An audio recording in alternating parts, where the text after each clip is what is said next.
Hey guys, Claire, and today I am not sharing something. This isn't a fun, happy, joking video like usual, and it's not an animating video when Axel's coming up the stairs. It's a video about something that happened.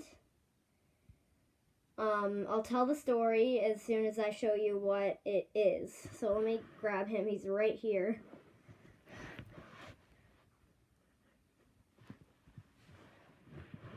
He's in this little container, and he's so little, but I have caught this before. I've grabbed it, I've picked it up, I've held it, I've put it on my head. It's not a bird, it's not a bird. But this might be sad to some of you guys, because I was in the dirt. I was trying to find caterpillars, because I'm breeding them, and I have like 30 of them over there in this container. And I found this rock, and I lifted it up thinking there would be something under there. And what I found is heartbreaking, because there was a small toad. He was skinny. His bones were pretty much showing that he only had thin layer of skin over him. He's very injured. But I immediately went to that because he was still barely breathing. And I'm like, okay, I can save him, hopefully. So what I did was I picked him up very carefully because he's very delicate, because he's so skinny. His bones can break very easily. So I picked him up and I grabbed some water and I put a little water in his mouth because it was very easy to open his mouth. And once I put water in him, he kind of started moving a little more, and I think that's good. And then what I did is I found a cricket and I mashed it up into like a paste kind of thing. It might sound gross, but it kind of is and isn't. But I mashed it up and opened his mouth, and I put a little in there, and he ate it, and that's good because when he gets the nutrients he needs, he'll start moving a little more and then eventually be able to get fat and chubby like usual. So I'm going to show you guys the very tiny hurt toad. He's in this small enclosure. I am going to give him some sticks and stuff to burrow in. That's a grasshopper that's mashed up, and he's sitting in the water, and I mashed up that grasshopper in the water so most of the nutrients from the grasshopper will go in there. And the toad is sitting in the dish right now. He was right here, and now he moved over. He immediately smelt the water, like, ooh, this is good for me. He slowly crawled over here and then kind of climbed into his dish. He didn't hop in because he's too weak to, but he climbed in, and he is now like drinking. I think they drink through the skin, but I did put it in through his mouth because they can drink either ways, but they mostly drink from their skin in the wild. And he's just kind of sitting in there soaking up all the nutrients he needs from that water. By tomorrow he should be a little better and hopefully able to eat maybe a small like ant maybe. I'm hoping that he's able to live.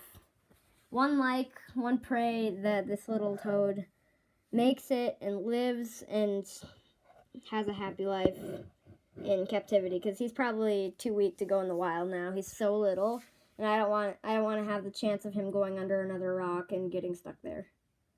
But I'm not going to pick him up today because he's settling into his cage, because I found him today, and he's still drinking water, and that's what I really want him to do. I want him to eat and get all the nutrients he needs. So that's why I'm keeping him in this little dish, and I'm not picking him up. He's very important.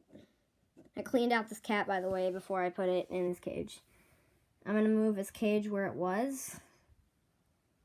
I'm going to move it to my nightstand over there. And my hand keeps covering. There we go. Wait, now it's upside down. But,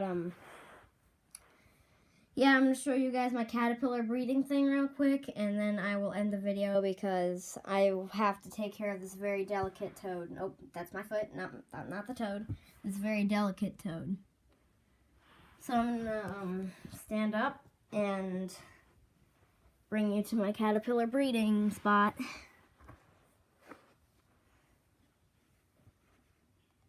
Caterpillars. Here, I'm going to switch it around so you guys can see the other side. I'm putting a little water thing back. There's like 3 of them at the bottom and like 3 of them on the cage. There's a few there. These are woolly bears. And here's the ones on the bottom. They're very fluffy. All of them are fluffy. This is like the old cage that I had the one in, and then I went to my Nana's today. That's where I found the toad and other woolly bears that were sitting everywhere. So, guys, I'm going to end the video here. One like, one prayer for the little toad to make it through this very hard time in his little tiny toad life. He's still a baby, so this is probably the one time in his life he's going to have to deal with it, because I don't have any rocks in my toad cage, so I do have 6, though, but he can't get stuck under those. And the cage is always wet, so it's going to be easy.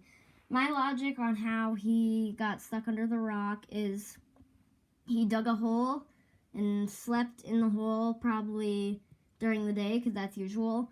But during the day, the sun's really hot, and then it evaporated all the water, and it became very dry and hard for the toad to dig his way out.